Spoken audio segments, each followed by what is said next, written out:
On average, Americans take about 20 photos a day. That means at any given point, there are moments like the one behind me where you want to take and share with your friends and family.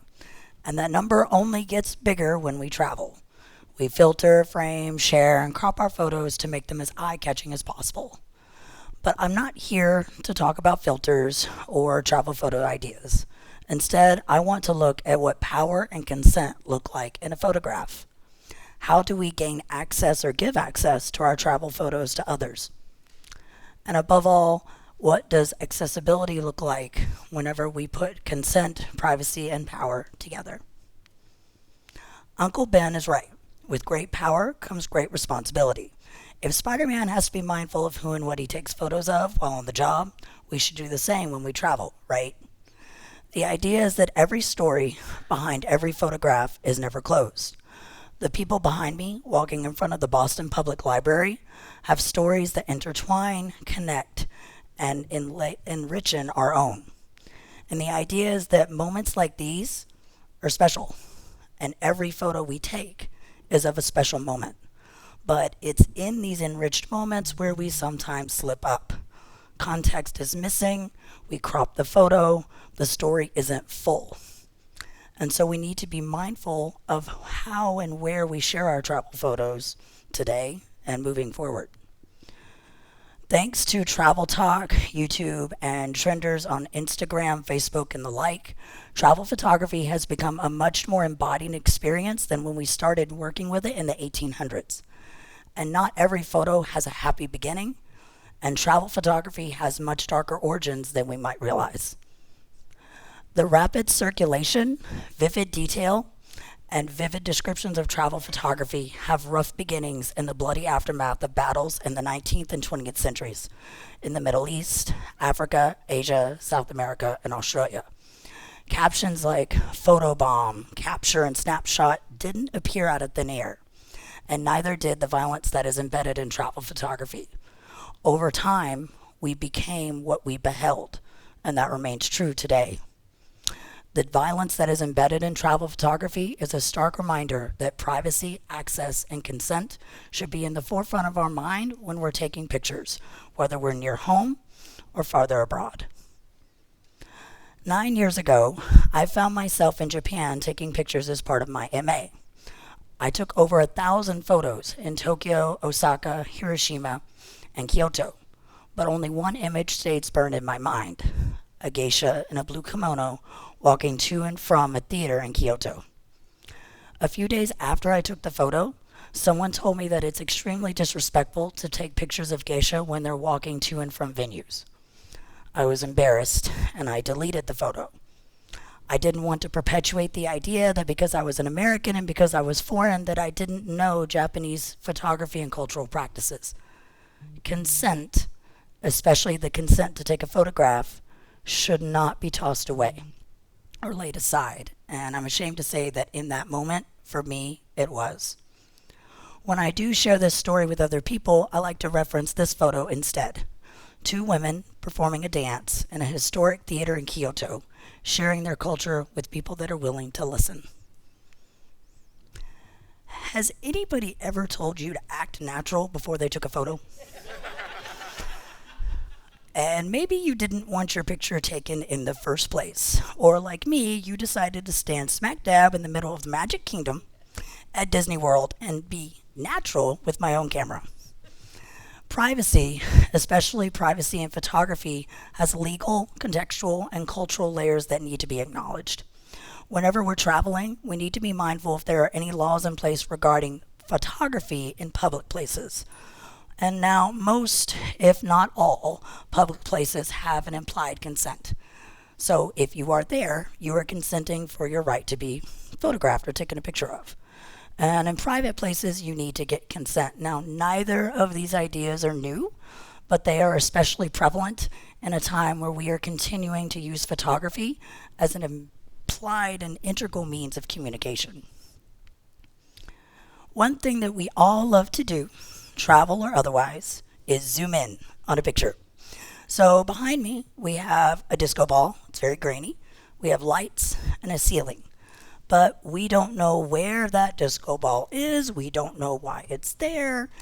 It's just kind of hanging out. But if we zoom out, if we get a fuller picture of what's going on, we can enrich the context and fully understand the meaning behind the picture. In this case, it's a concert at a bar in San Antonio. All I want to tell you is this: be mindful of who and what you zoom in on when you take a picture. Zooming in and enclosing the space not always gives a fuller idea of what's going on. Not to mention, anyone that's looking at it might get a different context of not only the photograph, but of yourself as the photographer. For me, what makes powerful photography is access, not excess. The amount of photos I take does not equate to respecting the boundaries of the people and places that I photograph, or if I decide to take a picture at all. This also goes for who we cut out of photographs. Whenever we crop, edit, and Photoshop a picture, we are essentially removing part of the narrative, story, and context from that situation. And let's face it, we all know somebody that acts like a... And whether it be a fight, an argument, a breakup, whatever the means, we will get angry and crop, rip up, delete, and remove the photos from our life altogether. Now, this is neither good nor bad. We all do it. It's fine. But we need to be more mindful about the consequences of doing so. The story is incomplete. Emotions may be kind of twisty. And we don't always know the reciprocation or what the result will be if we decide to crop or cut those photos. For example, can you tell that someone's been cropped out of this photo? To be sure, we continue to consume what we create, edit, and share. The visual economy right now is inundated with misappropriation, erasure, and a mix-up of stories and pictures and images that just don't match up. The power in photography and travel writing lies not in the tools that we use, but acknowledging and appreciating the power that comes behind the lens and whether we should take a picture or just enjoy the moment. The other idea is this. Right now at the Library of Congress, there is an exhibit going on focused on individual memory, collective memory, and shared histories. In a time where any and every post and picture can be changed at the touch of a button, accountability and accessibility should not be forgotten. Now, here's the deal. Whenever we are walking through the world and we have our camera with us, we need to remember that we see the world with our eyes first, not our cameras. We're not ghosts walking through space. Instead, we are people inundated with experiences and memories and storytelling that crosses and connects with each other. Every photo that we take and the photos we share are never ours alone. Even our presence here in this theater with the speakers, the loved ones here and online, our stories are inundated and mixed together to create a web of bodies and travel and power.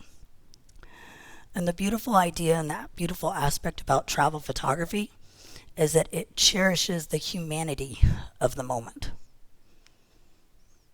Now, to me, I think there is a big difference between traveling as a tourist and a traveler, especially with a camera in your hands.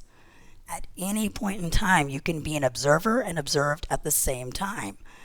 And there are also moments where you can have an enriched experience without the camera in your hand. And to be sure, we misappropriate our stories just as much as we decide to celebrate the images that we make. But the fact of the matter is this: we need to be more mindful about how we are editing, creating, sharing our photos, not just face-to-face and online, but moving forward. Privacy, context, and accountability, and not to mention access, are vital in how we continue to use photography and images in a way that we communicate. And all that I know is this: I agree with Robert Frank. The most important part of a photograph is the humanity of the moment. Thank you.